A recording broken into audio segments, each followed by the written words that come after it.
because we're all in this spot now. And this is a very, very opportune time to discuss all of you and music as holistic practice. It's like I'm more than a musician. I'm all of my experiences. I'm all of my things I have to share. I'm all of the things that interest me, that compel me, that thrill me. And as that, if I learn to bring all of that to bear off of my instrument, how does that change how I bring it to bear on my instrument? Hey everybody, this is Chris from HonestyPill.com. You're listening to episode 16 of the Honesty Pill podcast. This season on the show, I'll be talking to innovative musician entrepreneurs who have created new ways of performing, new ways of teaching, and new ways of serving their audiences. My guest today is digital fiddler, global netizen, reinvention coach, and cultural devotee, Todd Reynolds. How's that for an intro title? What can I say about this episode? Todd is the ultimate storyteller, both through his music and his words. And while you're going to get some seriously technical information during this interview, it's also like story time with friends. Todd's going to give you a straight up masterclass on how broadcast quality microphones work. You're going to hear his awesome Jascha Heifetz impression. You're welcome. And if you're afraid of improvising on your instrument, he's going to give you an awesome hack you can use today, right now in your practice room. And if you're like me and dislike the term classical music, Todd is going to explain what he likes to call present music and how successful performance is directly related to mindfulness and even meditation. Oh, and one more thing, I've got a brand new training coming up in a few weeks, so you'll want to listen all the way to the end for the announcement. Okay, let's dig into my conversation with Todd Reynolds.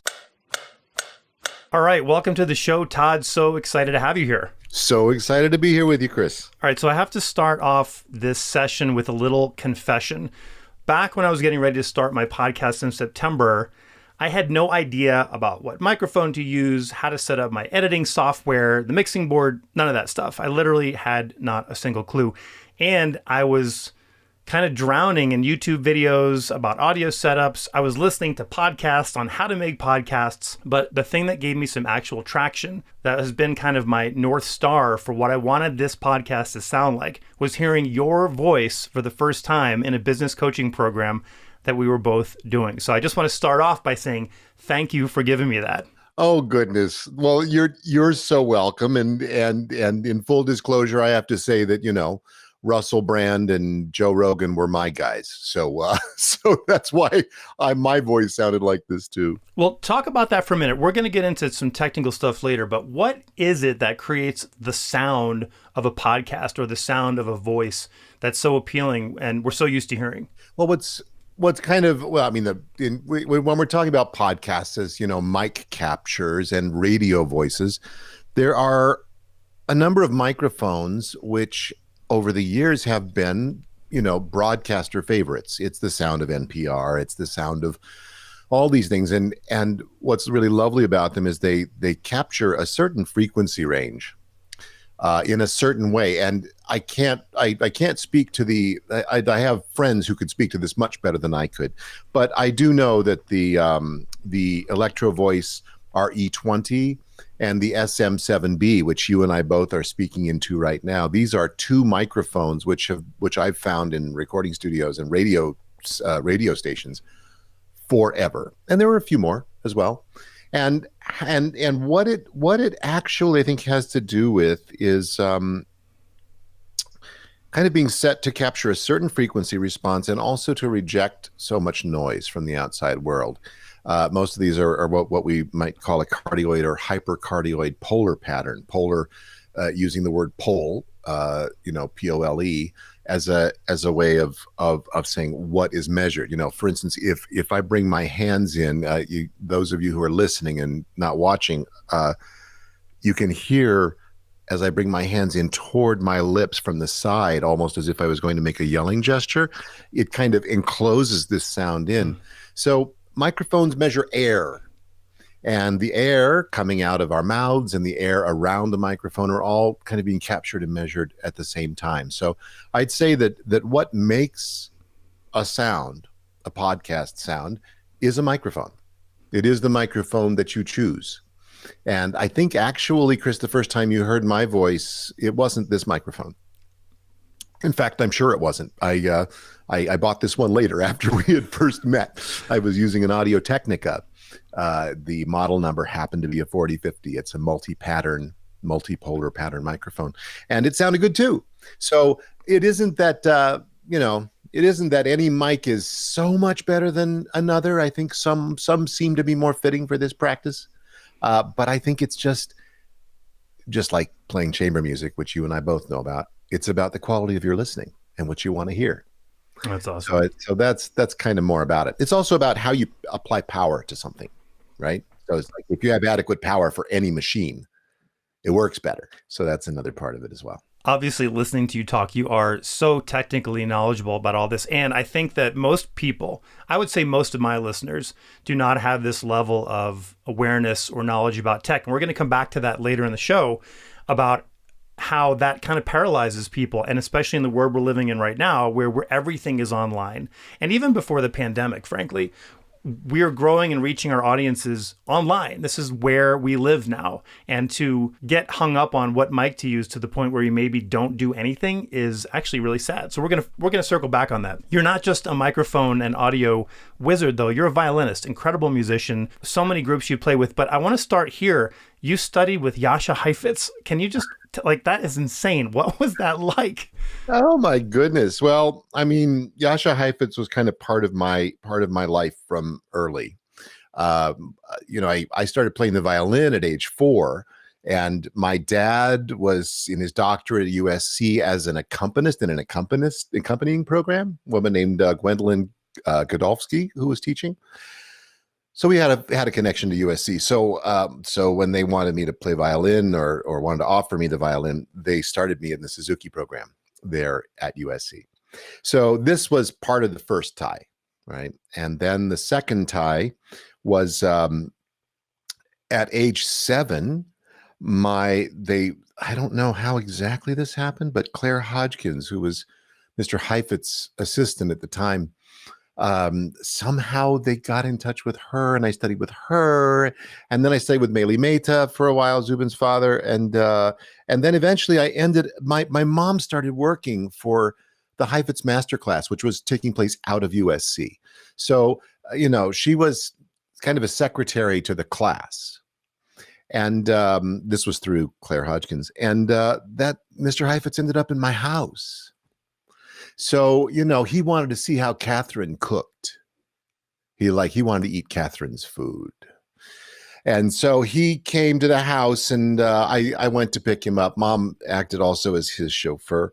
So he came to the house, and I was 13 at the time, and I was instructed not to speak. And the whole 9 yards. It was really, even when I look back at that, it's funny, Chris, quite honestly, I haven't told that part of the story. I don't know ever. I certainly not publicly. So maybe this is the first time that I'm disclosing this part of the story. Anyway, so Mr. Heifetz was there, and he brought his little vodka case. You know how you used to be able to just a little briefcase, and it had a shaker and a stir, and he brought his vodka.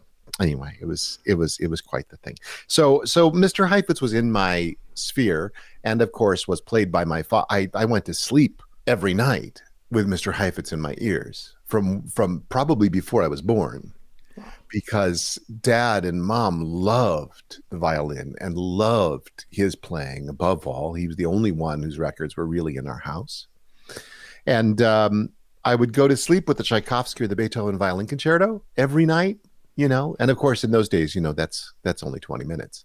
So I would, this is the weirdest thing. I would fall asleep to this beautiful music, and then about 20 minutes later, if I wasn't completely asleep, I would get awoken to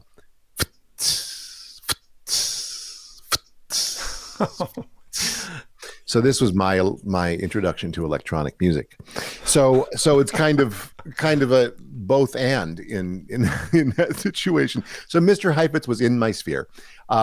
When I had, Mr. Mehta, Meili Mehta, he also had the American Youth Symphony. He was the conductor and the originator, founder of that in Los Angeles. So I was part of that immediately. He just threw me in there. He's like, "You're playing in my orchestra," and so we did that as well. I learned all my rep from Mr. Mate. It was wonderful. And around 16 or 17, I think I started to kind of lose interest, and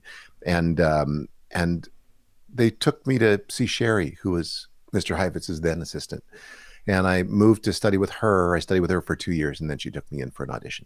So this is a longer answer to the question that you asked, but I think it's kind of interesting because when I walked into that room, I still didn't know the difference between a minor and a major third, and he caught me on it. So what I mean to say to you is this man was a strict taskmaster. He could make us cry. I heard, sit down, not ready, more times than I heard anything else. We helped him dig out of his Malibu beach house on Thanksgiving. He said, "You're all invited for Thanksgiving. Please bring a shovel." And so we brought shovels and we dug him out, and then we had Thanksgiving, and it was so wild studying with him. And I took a few things maybe for another podcast, but another sequence. But there's a lot that I am fortunate to have gained from being in that man's sphere, both positive and negative. And I will always be forever grateful for my time spent with him. It was awesome. It was awesome. And it changed me forever. I think what I did with what he taught me are things that he didn't intend. Well, that's a perfect segue because you're really well known now for your work with amplified violin and electronics, and a member of Bang on a Can, part of Steve Reich's band. And I just want to say before we leave that part of the story is I wonder how many of my listeners don't know what the sound is. Like I had that story playing through my head too, because my dad, listening to Herb Alpert and the Tijuana Brass, yes, Philip Jones Brass Ensemble, and John Denver records. That's pretty much what I grew up listening to. Yeah. What other records were playing in your house? Was there any other style of music? Oh, sure. That's a great question. Yeah, there was a lot of Broadway. There was a whole lot of Mormon Tabernacle Choir.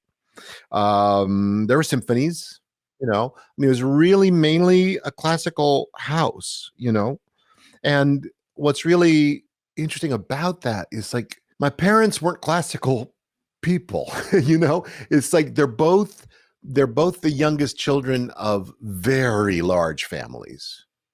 And one family was rooted in California so long, in LA for so long, that I couldn't ever really figure out where they came from. And mom immigrated from Nebraska. And from Carlton, Nebraska, one of those towns it's a block long. You see entering Carlton, and then you see exiting Carlton at the next block. And she grew up in a family of utilitarian handymen, and mom did too, And so my mom and dad kind of broke the mold in terms of finding their ascension into the upper middle class from the working class, which really wasn't that. They kind of tried to live that way while my dad was a school teacher and my mom was a mom. And until she went back to work when I was about 13, I love talking about my mom sometimes just in this one aspect, because whenever I watch Mad Men, I see my mom, because she wasn't a secretary in an ad agency. She was a secretary in the Equitable Life Insurance Company. So she's a woman who went out and made her way and found employment as a young woman. And she's gone now. I can't talk to her about it anymore. But, as the years pass, I think to myself more and more, what was that like? I knew her boss. He was a family friend until he died, and ended up, at 80 doing yoga. Crazy stories. Anyway, too many crazy stories. But I digress.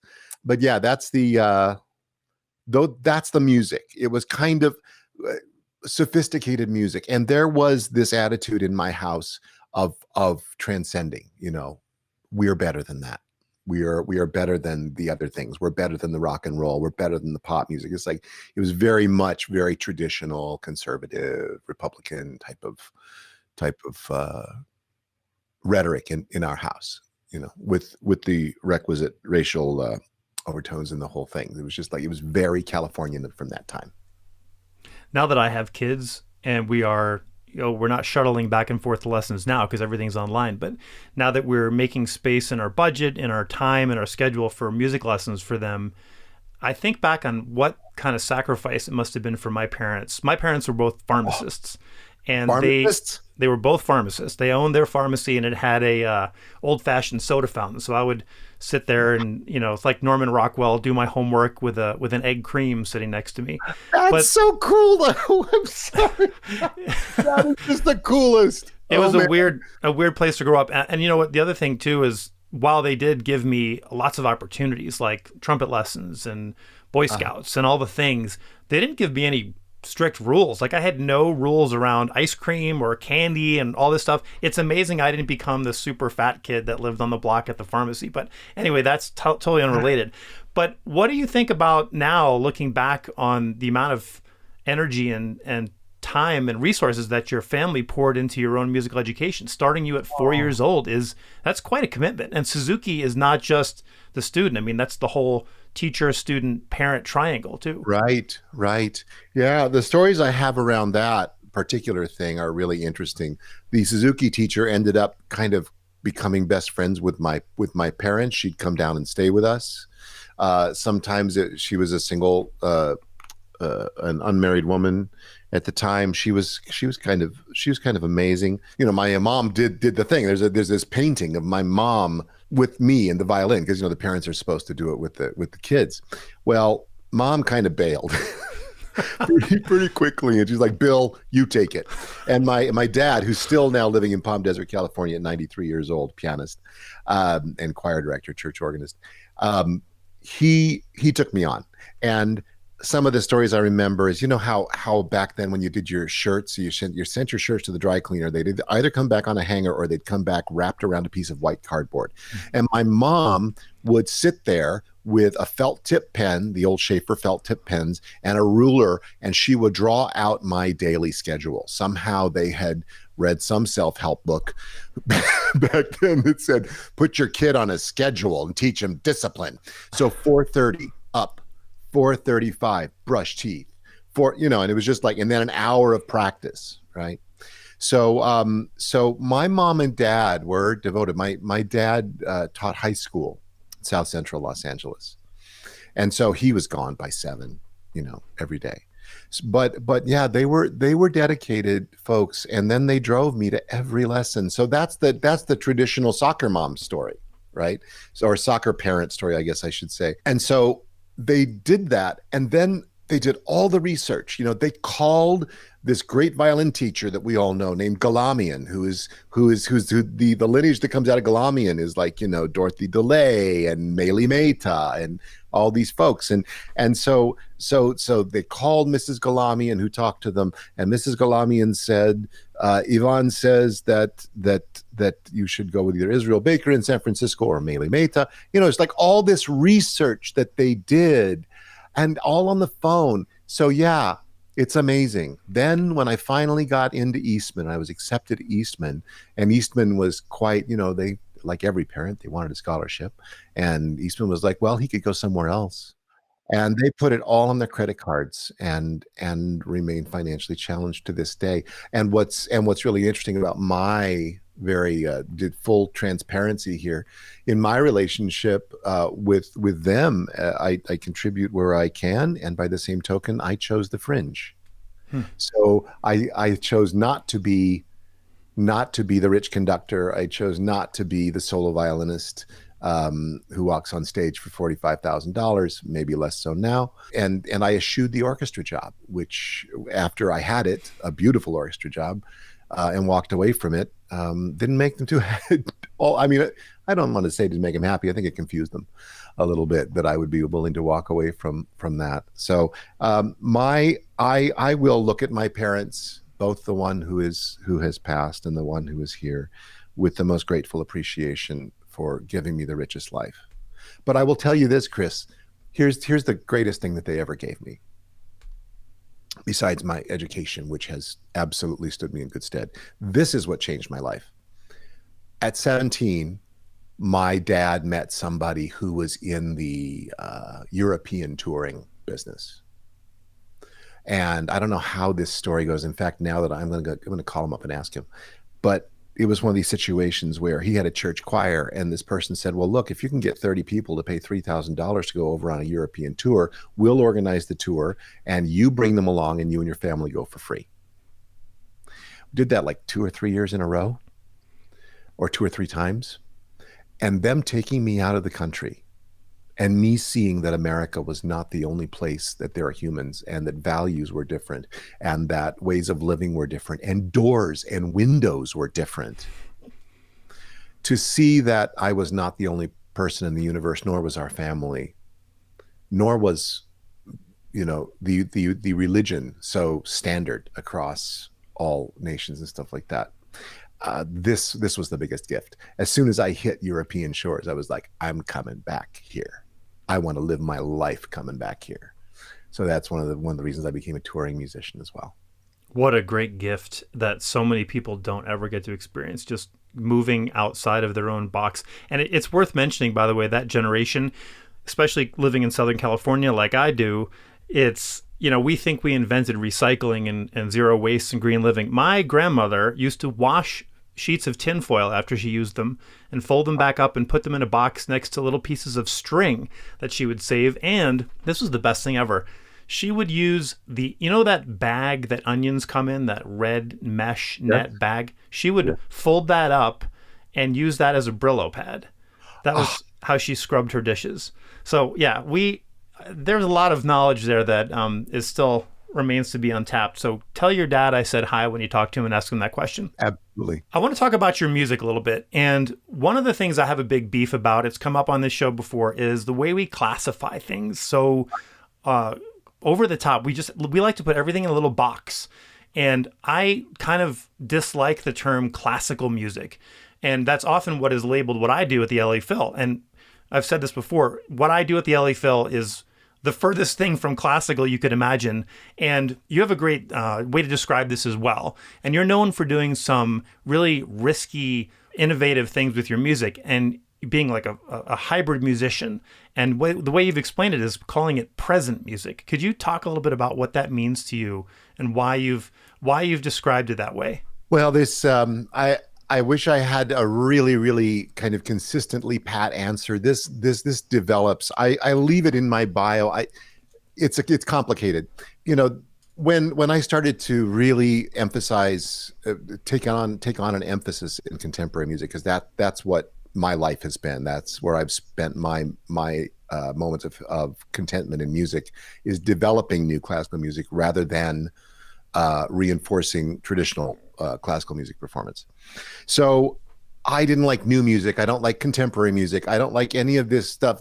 For a while, it was alt classical and nouveau classical and all this other stuff. And I was feeling, even before we ran into this year of racial progress and development, is what I'm going to call it in a forward moving way, I was still feeling something that is akin to the Western European and white supremacy that I feel now in classical music. I think I was feeling it then, although I would not have been able to talk about it. I wouldn't have been able to name this at all. But I was beginning to realize that the hierarchies that we had in this system led to things like perfectionism, led to kind of, abusive training. And we were really looking at the competition inside of our art forms in a way that was debilitating. So I began to realize that once I started playing music that was written on the page yesterday, once I began to deal with fresh ink, I was engaged in new thoughts. I wasn't being pulled back in a comparison paradigm, but yet I was creating something new. If somebody said, make this sound, and described it to me, I would make it until the composer said, oh yeah, that sound. I began to get the distinction that people were just listening to music to respond viscerally rather than to evaluate me as the composer and me as the player, performer, and the composer as the writer of the piece. There's just music happening, and all sorts of things began to fire. And I began to become more present And then came the idea in my head, someday it should be possible just to like, why couldn't we make all this stuff up? It's like, why does it have to be written down? Why do we always have to have music in front of me? It's kind of a real disconnect kind of thinking in a way, because it's like you're kind of pulling from the air at that point. But even then, I didn't understand jazz. Even then, I didn't have all the black music running inside me that has come through all of our years and years of popular and jazz culture and tradition that has built up. I had none of that in my real sphere, just some gypsy jazz from Stefan Grappelli. But as I began to dig down and down and down, and also realize how unhappy I was as a classical musician, how every time I got on stage, I was faced with my own inadequacies compared to everybody else. And I was unable to, the years went on, and every move that I made to learn more, to expand, to rebel, to own my own proclivities, my tendencies, my likes, my dislikes, the more I began to grow just as a person, the less I wanted to be in that paradigm, and I wanted to be more present. So that's where this term present music came from. It's the idea of being able to drop down, even if you're playing classical music, to be able to drop down inside yourself, to be here right now and to express who you are, no matter what thing you've learned off a page, to play it as if you wrote it. And if you're improvising from nothing, as is my happy place, to be able to be present enough to listen to what comes next, just as you and I do in our conversation right here. Play it as if you wrote it. That's the best. That might be the best performance advice I've ever heard, Todd. That was amazing. Can we talk about improvisation for a minute? Because you touched on that topic. This is one of those areas where I'm going to use the word classical musicians get really nervous, because being asked to create music that's not written down can strike terror in the hearts of certainly most orchestral musicians, because that's not what we're trained to do. Certainly not what we do day in and day out. And I'm certainly no exception. And of course, I think this does come from a desire for perfection, right? That's kind of our job as an orchestral musician, is to make it perfect and deliver it as per the conductor's wishes as best as possible in that moment. So talk to me about your spontaneous improvisation techniques. You told my wife, Amanda, that you're not a creator unless you give yourself permission under specific circumstances. It's hilarious for me to think of you as not a creator. So can you explain that thinking and some of those techniques that you use? Wow, I don't even know how to respond to the Mandy thing, because I forget having what context I said that into her. But well, I guess what I might say in a slightly different way. Oh, I think I know what I said. I said there are some things that I think are relevant these days. You're not a powerhouse creator unless you are informing yourself and exercising yourself in some areas of improvisation or other styles than the ones in which you were trained. You're not a powerhouse creator if you don't know the tools available to you with which to create beyond your instrument. So that's some of the ways that I think I was thinking when I said those exact words to Amanda. Spontaneous improvisation. So I can tell you the story of the day that I decided I would improvise. SUNY at Stony Brook. I had been principal second violinist of the Rochester Philharmonic for 3 years. I had left that because I had this idea that I had something to say and some voice to find that was greater than giving my life to the orchestra and giving my life to that particular career path. So I quit. I didn't have a bachelor's degree. Eastman wouldn't give it to me.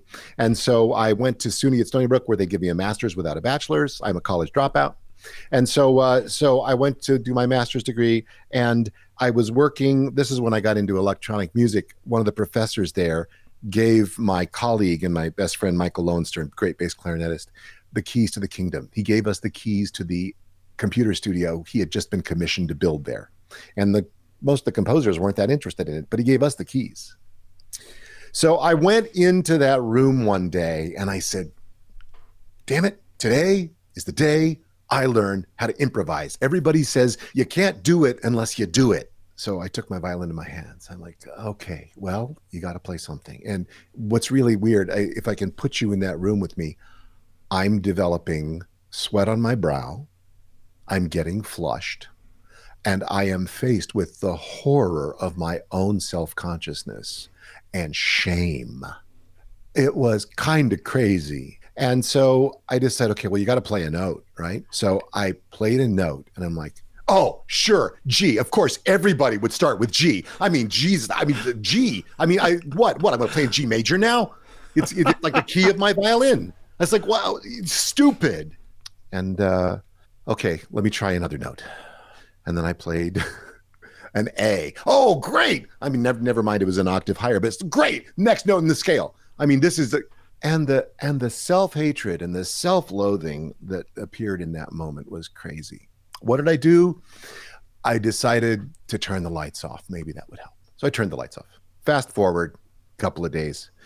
I realized that in this computer music studio, there was a digital delay and a big reverb thing too. So I put a microphone up in front of my violin and put some headphones on and I played into that and the sound came back to me. And I realized that I was no longer alone. So I began to kind of play into this sound and it was beautiful and it sustained and it went on and on and on. And then I was like, okay, well, I'll play a little bit of the Sibelius Violin Concerto into this. And I did a little bit of that and I began to find my way and just realize bit by bit by bit that every thought that was coming to me was something I was going to have to let go of eventually because there was no way to go but to play what was there for me. It was a long haul and still is, improvisational jazz players learn by imitation, right? They learn by imitation. I remember traveling with a lot of the folks that were used to be, still probably are, in Wynton Marsalis's band. We would go on the road. It was with a pianist named Marcus Roberts. We were doing a Rhapsody in Blue tour. And we would get on the bus, in the morning to travel. And every single person, to a person, had headphones on and was listening. Then we get to the venue. They take the headphones off. They take the horn out. They start playing the horn. Then they go on stage. Then they come off stage. During intermission, they play the horn. Come off stage. They'd warm down. Then they get on the bus and the headphones would go on. I talked very, very little to these people because they were always listening. 100%. I'm like, well, I guess I'm really not a jazz player. I'm not going to be because this is what it takes, right? So jazz is all about imitating the masters and then allowing that voice of your own to come through out of great respect, to all of this. And that's how Coltrane did it. And that's how, it's like everybody was listening to everybody else, right? Classical players don't do that. I will tell you that when I took the audition for Principal Second of the Rochester Philharmonic, I went downstairs to the music library. I grabbed the parts that the Rochester Philharmonic had recorded with and played with for 10 years. So I was doing their bowings. Then I grabbed their recordings and I took them home and put them on the record player and I played all the solos with those recordings. The first time I'd ever done that. And I did it. And I convinced that that's what won me that audition, was that I played something familiar into familiar ears. So going back to the improvisation thing, I kept on going, and I've studied jazz, and I've studied so many different things. But what has made a difference for me, and coming back to this idea of present music, my happy place is walking on stage. I don't care how many people, who it is, as long as I have some gear around me, some electronic gear, which principally allows me to effect or change my sound and record myself in real time. I can begin to play, and anybody can see this if they just go to my Facebook page or my YouTube channel or anybody else. They can see the streaming that I did in December, the 31 days of December. Every single thing that I play is made up pretty much on the spot. Nowadays, of course, I'll use stuff that I made up yesterday, and pull it in. But it's the idea of being able to kind of assemble Legos in real time and say, oh, I'm going to make a car, or not even that. It's not even that. It's like, I'm going to make something that feels good and is attractive to me. Now, sometimes people will pay me for that and use it in a movie score. Sometimes people will say, that made me cry. Some people will say sometimes I felt encouraged by that. But all those reactions to the music, whether they are financial, physical, or emotional, are ways of connecting, sustaining, and being in our economy, which are the most rewarding to me personally. And the educational stuff that I do is pretty much exclusively a desire to share that possibility with others. Hey guys, I hope you're enjoying this interview. I just want to hop in here really quick and let you know, if you are a musician who is ready to take the leap and bring your music and your skills and your knowledge to a whole new audience in a whole new way, my 6-month group coaching program, the Online Business Accelerator, launches on February 15th, 2021. There are limited spots available, application only, but I'm inviting you, my listeners, to hop on a free 30-minute discovery call with me, no obligation, right now. Go to honestypill.com, check out the Online Business Accelerator page, and click on any of the buttons there to get to my schedule link. Okay, it sounds like the orchestra's done tuning. I got to get out of here. Hope you enjoyed the rest of this episode. There's so much to unpack in there, Todd. One thing, too much, I'm sure. No, it's incredible. One thing that you said that really stuck out to me was about allowing.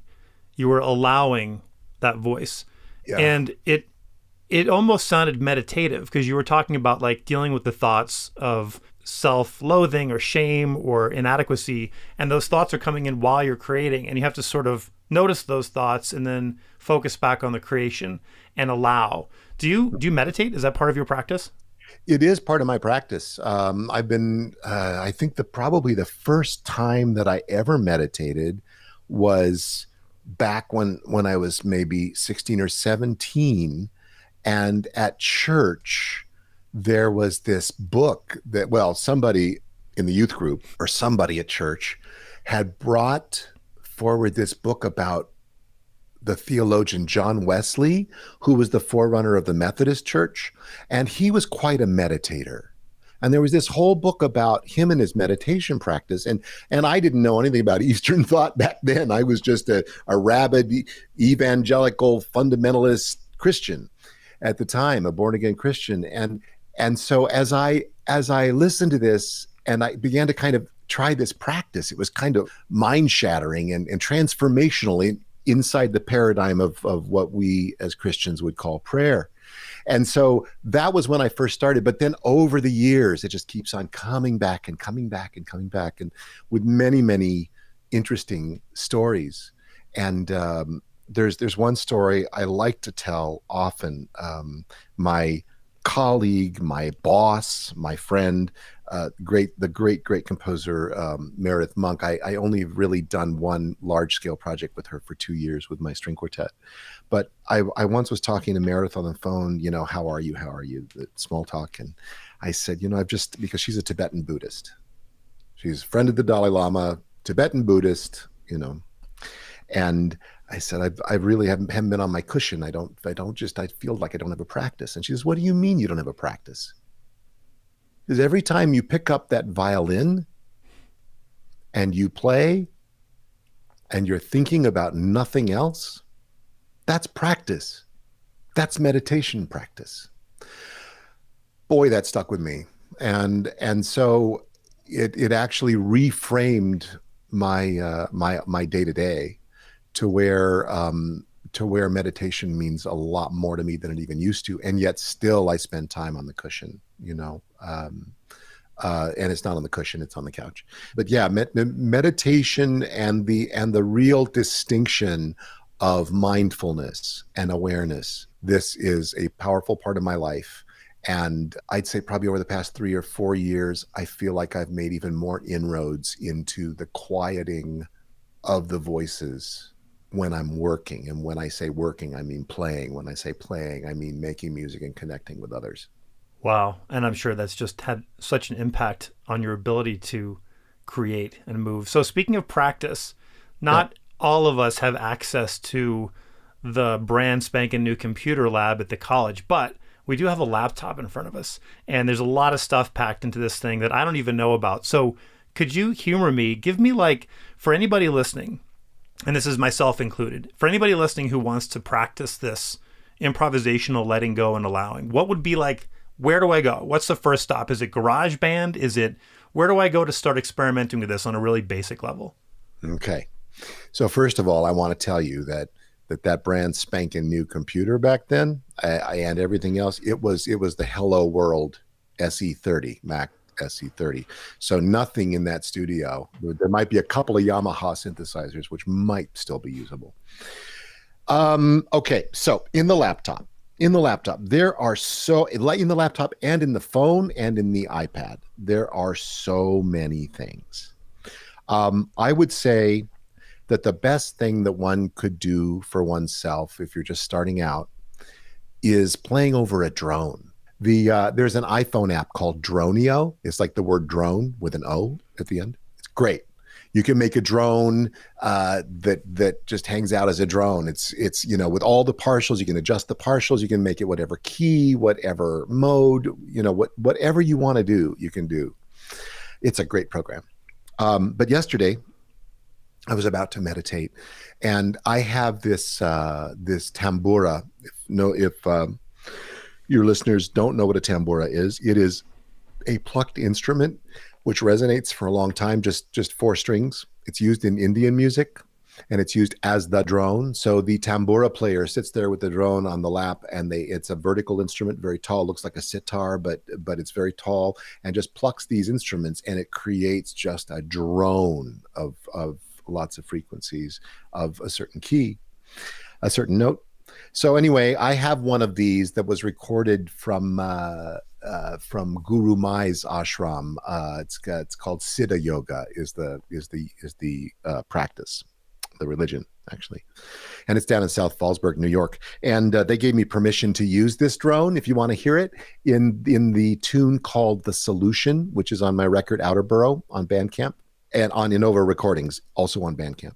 Listening to a tambura and playing along is the most incredible thing, because you hear your instrument resonating inside your mouth or underneath your ear.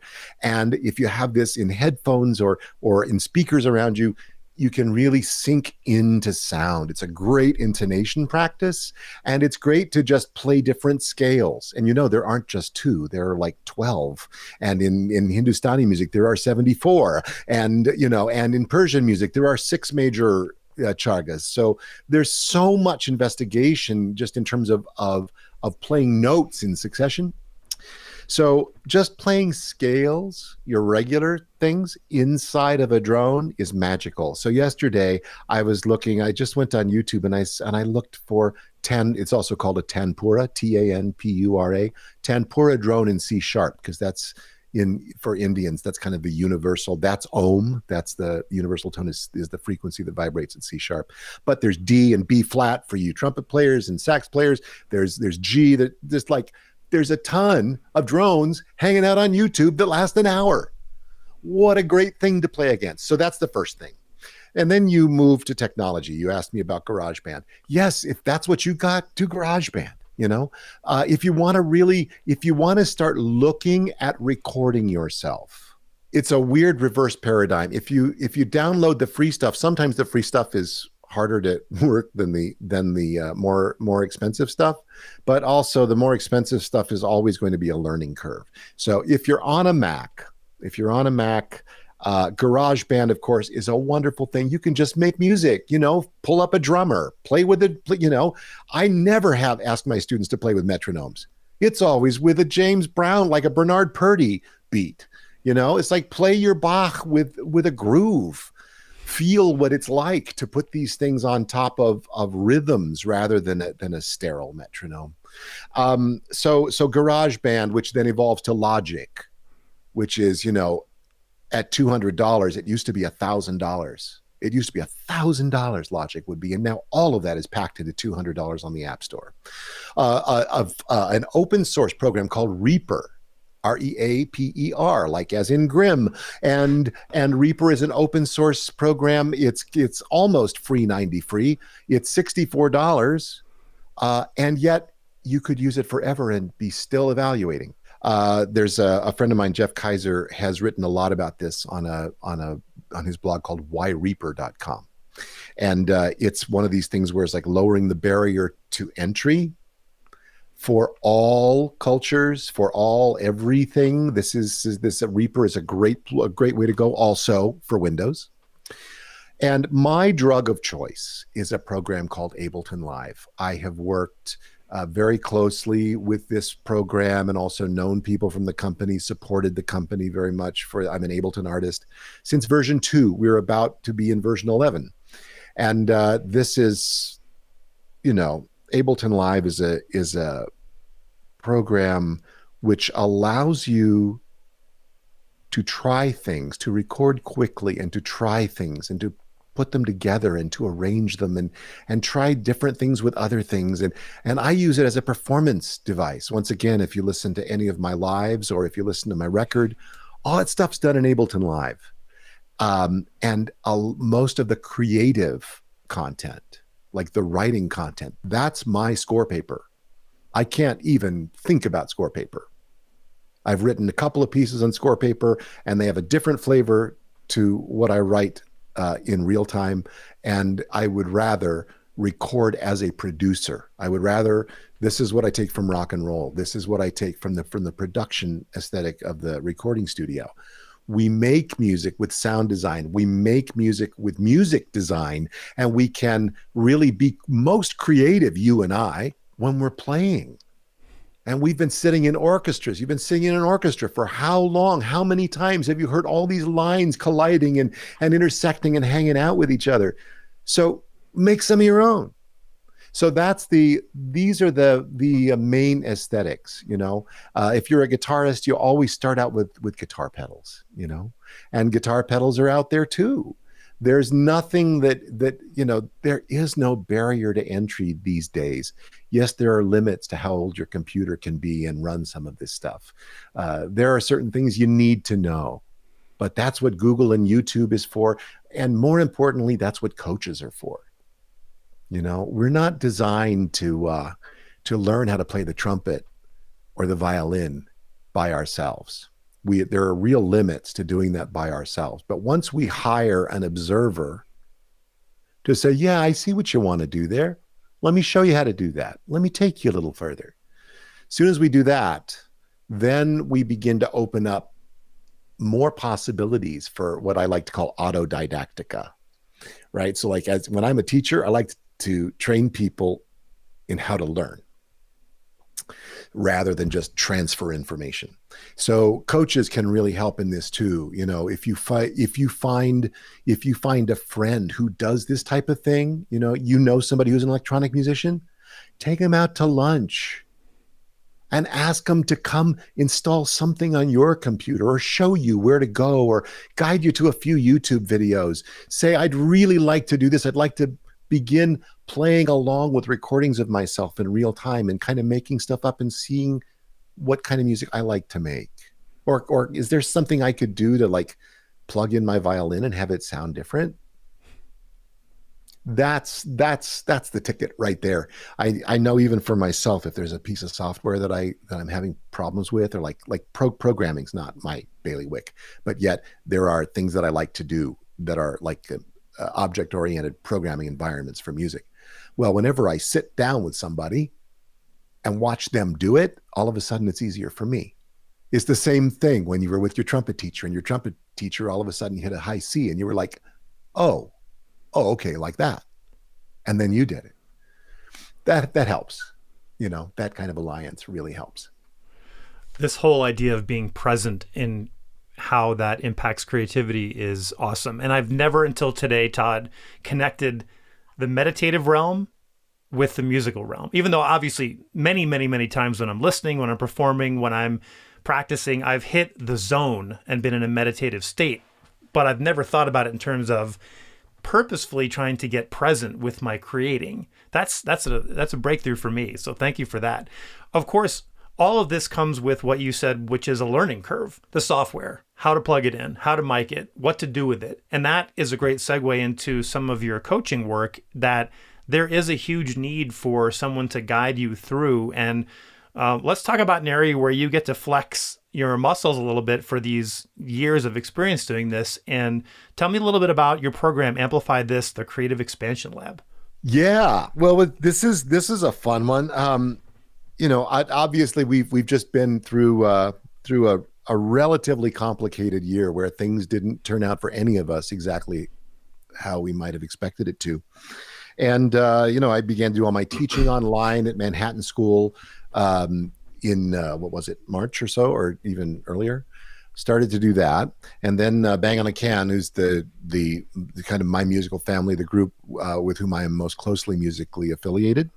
All of a sudden, they're like, okay, we'll do marathons, that's what we're known for.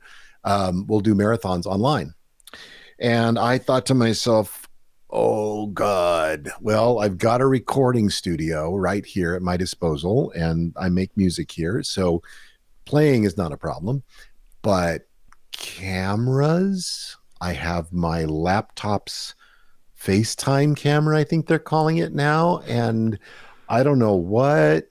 So I began to dig down. One of my dearest colleagues, phenomenal cellist named Ashley Bathgate, also part of the Bang on Can All Stars for many years. We started to talk, and she was like, "What are we going to do?" Yeah. So he started to dig down, and I started to watch YouTube video after YouTube video after YouTube video. So, tech is not a problem for me. I know that there's a manual somewhere. I know there's a YouTube video somewhere, and I understand basic principles of electricity, sound, and light. So I began to learn, and I began to see what was going to be necessary gear-wise for me to do this, and none of it was available. All the shipments from China had stopped. So all of the capture cards and camera switchers and even some cameras, everything was late. So I made my choices, just how to, I came upon this great software called Ecamm Live, which was just coming out at the time. And, at the very least, I could take that FaceTime camera and maybe I had this other old USB camera that I had from somewhere, and I could plug that in and I could make like a picture inside of a picture. And that was very exciting. And then my dear father-in-law, my partner's father, who is a musician, a composer, a writer, all poet, everything. He's everything to me. He's a wonderful person. He basically said, I have this camera. I have this extra camera, this Sony. Would it be useful for me? Useful for you? By then I had realized that there was one thing you needed to have with a camera, and that's to be able to send it to something, to your computer, without having all those diagrams that are in the viewfinder in the back present at the time. We call that clean HDMI, basically without that nonsense on top of it. Well, this one did that, and that's the one. Although this is a podcast, this is the one I'm looking at you through right now, Chris, that I always use. So all of that stuff kind of combined, and I all of a sudden realized, this is also something that people don't even know how to negotiate their Zoom settings. They don't know how to actually enjoy good sound from the people who are sending it, let alone sending it out themselves. And nobody has a recording studio. And how can I be of service, right? At that time, also, all of the summer programs, including Bang on a Can summer program, were canceled. And I saw my friend Nick Fotinos, the cellist from Eighth Blackbird. He's making his 1-to-1 program, and Isabel and I began to design our program, and we ran into this incredible business coach named Jennifer Rosenfeld, who I know you know.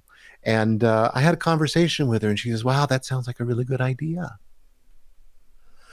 So this person all of a sudden entered our lives as this incredible encouragement. Never paid her a red cent. She said, how can I be of service? Had like 2 or 3 conversations with her. And that's how Amplify This, our online educational portal, was born. So we did this 8-week summer program.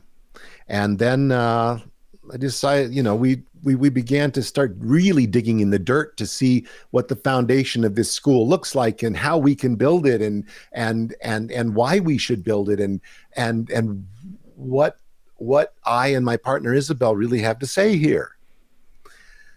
So that's what continues to this day. And right now, we've just been giving in this time as school ramped up these courses called Level Up Your Virtual Presence, which addresses some of the things that we talked about in the beginning of this conversation. The next one is February 20th, I believe, and it's 4 sessions over 2 days with a little lunch break in between, on each day, which really deal with, here's some information, here's some possibilities, here's some pathways you can travel, and here's some ways you can look at your virtual presence being your new calling card. Because who you are with people is now kind of reduced to 2 dimensions. So why don't we make those the 2 finest looking and sounding and presented dimensions that we can? So that's what we've been emphasizing now, and this is kind of our very affordable way of getting to know people and to seeing for ourselves who's out there and who feels strongly as a musician about reinvention, right? Because we're all in this spot now. I've been reinventing myself for 30 years, but not everybody has been reinventing themselves for 30 years. And this is a very, very opportune time to discuss all of you and music as holistic practice. It's like I'm more than a musician. I'm all of my experiences. I'm all of my things I have to share. I'm all of the things that interest me, that compel me, that thrill me. And as that, if I learn to bring all of that to bear off of my instrument, how does that change how I bring it to bear on my instrument? And never mind just the fact that I get to connect with so many more people on so many different levels. So part of my reinvention this time around is really taking on the coaching and the teaching aspect of my life and the sharing aspect of my life that has always been there, but actually codifying it into a business in the commitment to serve more people, to get to know more people, to share with more people, and to empower, especially to empower more people to be their fullest selves and their most amplified selves, their biggest selves, to be louder in every way that they want to, personally, socially, politically, emotionally, musically, theatrically, business-wise, all that. That's what we are digging into in Amplify This. Oh, what a beautiful mission. As somebody who just did your last run of Amplify This, I just want to tell my listeners, there is so much information available to you at a very, very reasonable price, by the way. One of the great things that you did in that course that I loved, this is just one example of how we can level up and amplify our virtual presence, is just lighting. And a technique that you used was you went around the room and just did a quick observational survey of everyone's lighting so we could see what is the difference between a fill light, a key light, a backlight. What is overlit? What is blown out? What did you call those little extra lights in the background? Oh, practicals. Practicals. Yeah, I'd never heard that term before. Yeah. So lighting and audio, obviously 2 of the most important things. So maybe you could just give us, what do you think the 2 or 3 things that everybody's doing wrong or most of us could be doing better that we could fix right now? Oh, sure. Well, I'll tell you one thing is, and you can kind of measure this, most people are living off a wireless network. And most people don't have to live off a wireless network. If you're in your home, there is some combination of a modem and a router. Often you'll get a modem, a cable modem. It's got one output through an Ethernet cable. It goes into a router, which then sends Wi-Fi throughout the house and also has 4 Ethernet outs. That's usually the most common thing that you'll find in homes these days. Once you go wireless, you are dealing with some instability in radio. This is true, when your Bluetooth headset doesn't connect to your phone. It's like there's all this stuff happening in the wireless world that you can't necessarily have that much control over. Wired things will always be more stable, period.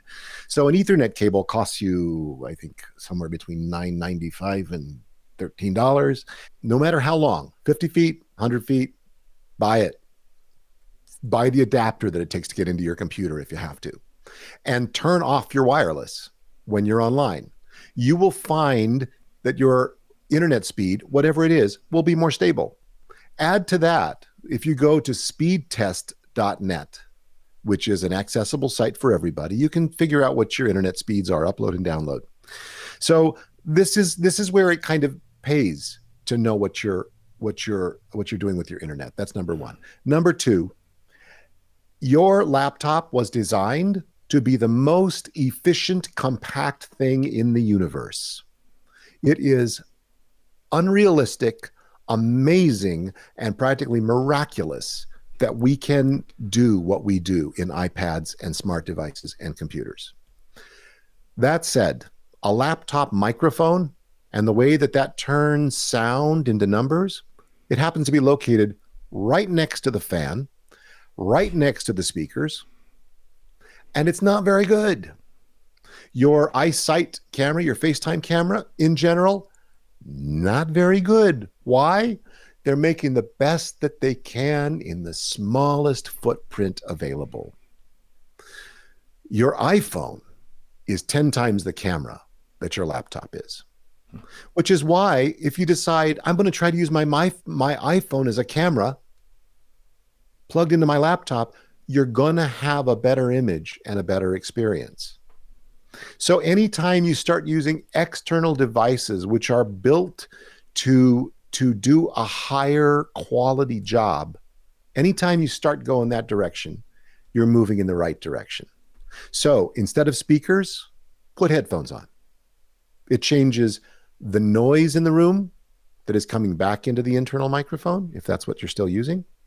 It also changes your experience. You hear stereo better, you have a better experience. Use headphones or earbuds. If you're going to, you could use an external USB microphone if you'd like. There are ones you can buy that are great. You can buy even a $40 USB camera that's HD. That means high definition. And you can use one. I got one right here. And you can use that, buy it from Amazon. It's kind of one of those bulk items you can do. Even a $50 lavalier mic. Anything which ups the quality of your sound or video is a good move forward. I hope that's helpful. That's super helpful. So there's a lot of choices out there too. Do you have a link or somewhere we can kind of get an idea of where to start if we're searching for some of these external things? Sure. I mean, we use we've put all of my gear up on a site called kit.co, kit.co/Digifiddler. That's kind of one of my monikers for Twitter and Instagram. Digifiddler, DIGI Fiddler.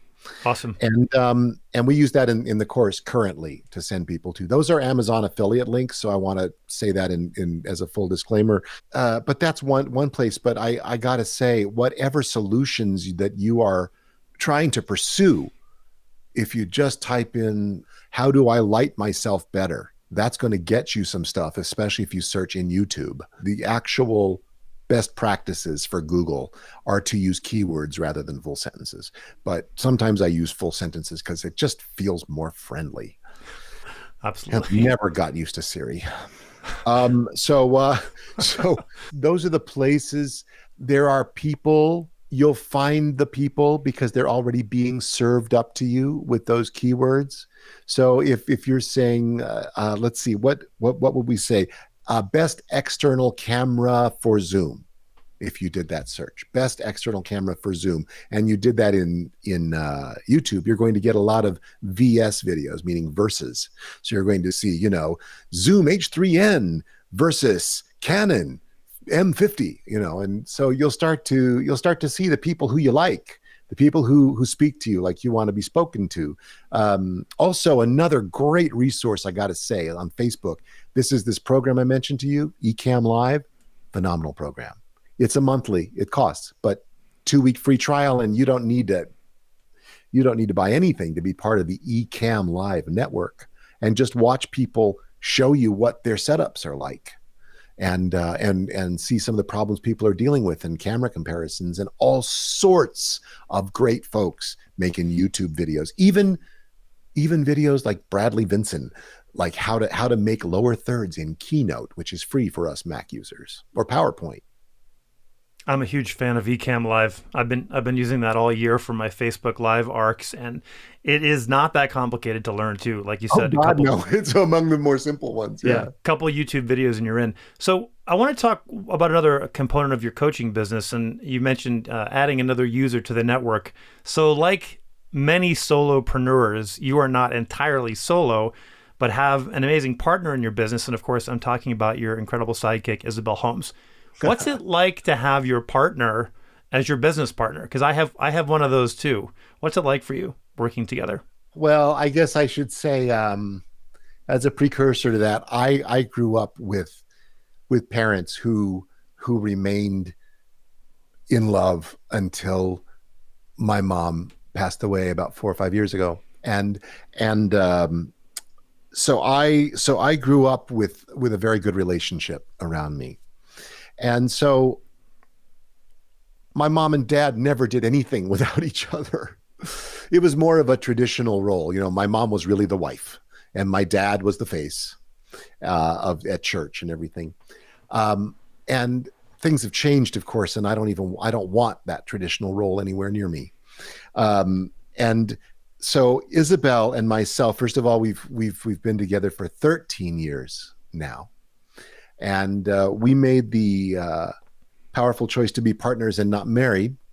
And we also made the powerful choice to go into business together when we got an opportunity, which was like a year and a half or 2 years long, and where we had to handle budgets and cash flow and all sorts of stuff like that.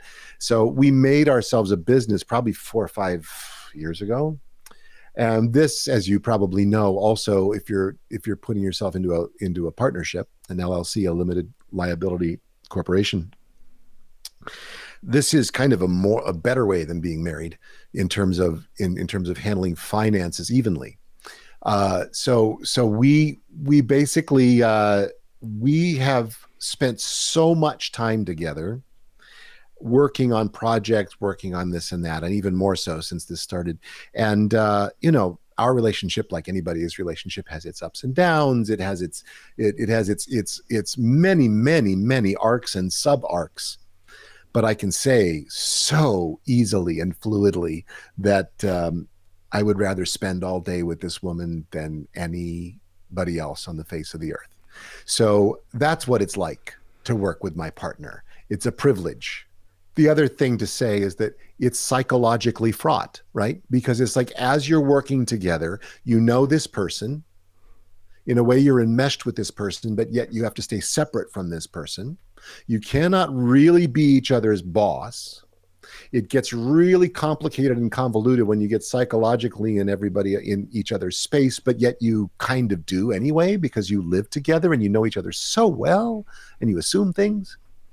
So I think it's a very interesting practice for us of being with each other, enjoying each other, uh, being disciplined, not getting thrown off by somebody else's sub emotional arc. There's all these veins running through it, all these kind of paths that are like constantly being followed as we do that thing. Um, and yet it causes me to dream of the thing that a lot of people are dreaming of right now. And they did this in the 70s too, which is RV life, van life, traveling. You know, I used to tour. One of the reasons I came off the road was because I didn't really want to be away from Isabel anymore. I wanted to be with her.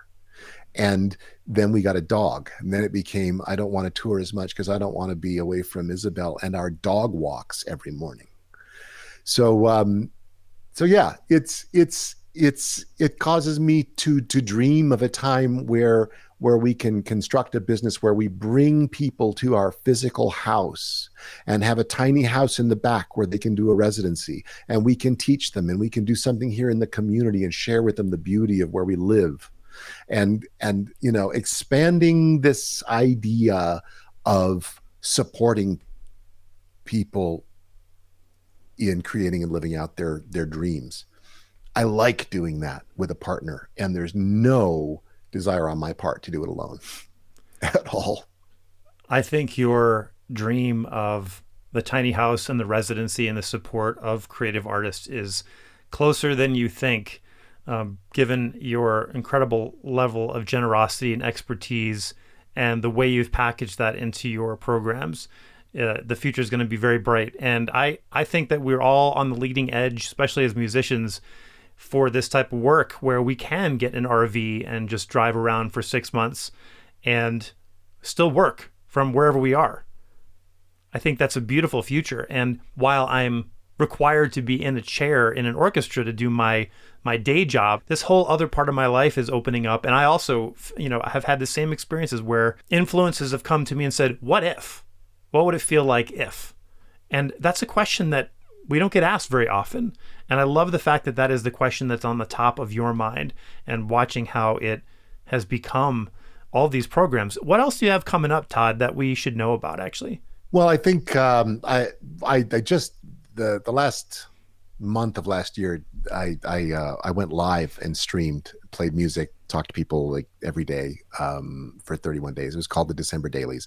I'm going to do that again in February in a different format, probably February Fridays, something like that, because alliteration is key here, right? Yes. So without being too cutesy, so I'm going to go back to streaming a lot more, and the Level Up Your Virtual Presence class on the 20th. And for those who already attended one of our classes, we're going to be unveiling very shortly an advanced class to go deeper in streaming and presentation, which will take place the next week, February 27th. X Lab, our 4-month coaching and experience program is going to take place in March. Just getting ready to unveil that. That also includes a guest artist series where we bring in folks who've become experts in reinventing in their own lives, whether it's stylistically or direction or getting into politics. It's all fair game in that guest artist series. And also running concurrently in that is what we like to call a solution series. This is everything from like an intonation seminar, a practice as practice, right? How to be a holistic musician, the Level Up classes, Ableton Live 0 to 60, all sorts of home recording intensives, intensive courses that go anywhere from 3 days to a week that folks can join us in. So those things, it's mainly the education thing. I do not have any particular performance things coming up that are codified. For my day gig, I'm doing a lot more recording for folks. So being that I do have a recording studio around me, I make music for folks. They say, I need a little violin on this pop tune. I need this piece recorded. I have this piece of new music, that I just love to hear with a real violinist. So I do that for hire for folks as I've always done. But that's kind of the day gig right now. And I'm like searching in my mind. Of course, I would have it in my mind if I were playing at Carnegie Hall anytime soon. I am not. So those gigs they feel so distant. You are in good company of people who are not playing in Carnegie Hall anytime soon. Sad to say. I miss touring and playing in my own hall so much. But these things will be back, and this has been an incredible opportunity for us to reinvent and pivot and see what else is out there, whether we wanted to or not. And I've been hoping to do something like this for a long time. So here's my promise to you, and I'm going to throw this out as a challenge to my listeners. I am going to fire up that drone. We're going to put all this, there's so many links in the show notes, you guys. It's going to take 4 pages, but I want to put everything that Todd talked about, especially the drone app that you can use to start practicing getting present, improvising, and allowing that creativity to flow. What a great challenge. So there's my challenge to you guys too. Let's all go to that website and just check it out, experiment with it, and check out all of Todd and Isabel's offerings that are coming up. It's going to be an amazing couple of months, and who knows what the next 6 months are going to look like, but I know that there's a lot of value and learning to be had right now if you're open to it and willing to embrace it. And here's my promise to you and to your listeners. If you start doing that type of work and you would benefit from a course in improvising and playing over a drone, and you would also benefit from interacting with a community who is doing it right along with you, I will develop a course for you. Wow. That's amazing. All right. You heard it here, folks. Todd's going to actually hook you up with a course. And he doesn't even need to do that because the stuff that's already out there, everybody needs it. Trust me. So, I mean, this is kind of amazing to see where, and the fact that you and Isabel connected and created this powerhouse team is just all the more reason why I want to spend more time around you guys and absorbing this history. It's incredible. Thank you, Chris. Well, we really enjoy you and Amanda as well, and people of like mind. People of like minds should hang together because we create the world. Awesome. Well, hopefully we can hang in person over a bottle of wine at some point soon. So someday we're going to do that. And we love Colorado. It. We have friends in Denver and friends in Boulder. So we haven't been there for a while, and we will enjoy coming out to visit you if that happens. Well, we'll be here for another 6 months or more, depending on 6 months. I forgot. It just depends on the pandemic. Whenever the LA Phil fires up again, we'll be back in town. But okay, so if it's LA, you can take us to your favorite tacos because you know me well enough now that food is really what it's all about in the end. We have some amazing places that we could take you in LA for sure. I hope all of them is still going to be there when we get back. So yeah, there's that. Todd, thank you so much. This has been an epic episode. Thanks for being here, and I'll see you in our class on Monday, I think. Yes, thank you so much for having me, Chris. It's been such a pleasure to talk with you. All right, see you soon. Bye. See you soon. Bye-bye.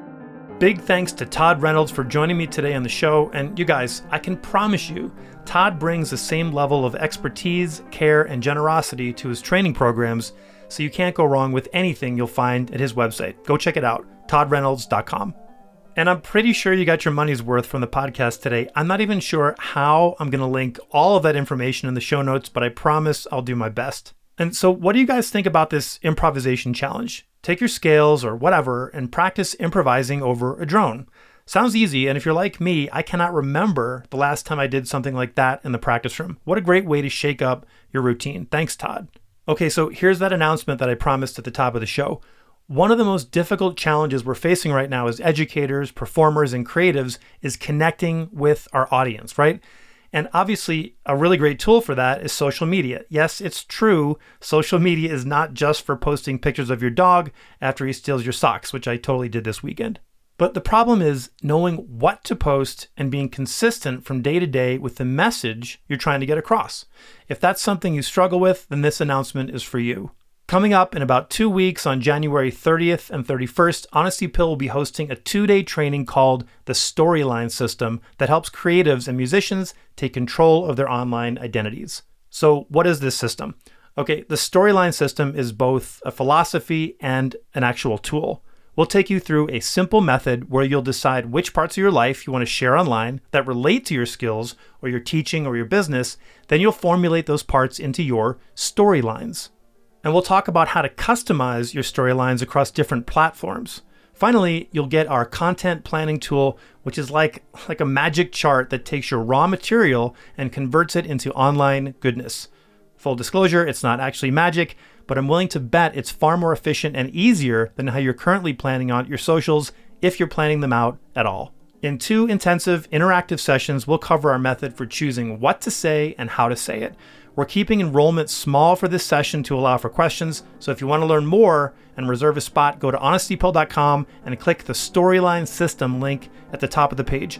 Hopefully I'll have that posted by the time you're hearing this, but if not, check back and you can always join my mailing list to stay in the loop on any trainings or programs I have coming up. Okay, that's it for me today. This has been the Honesty Pill Podcast, episode 16. And don't forget, the doors to the Online Business Accelerator will be closing soon. There are still a few spots left, and my schedule link to book a free 30-minute discovery call is still open. So if you have any questions about that program, what it's like to work with me, or just want to talk about where you are in your musical life, let's chat. You can find that schedule link at honestypill.com. Check under the Online Business Accelerator page. Okay, everybody, that's it. Thank you for listening. We'll see you next time.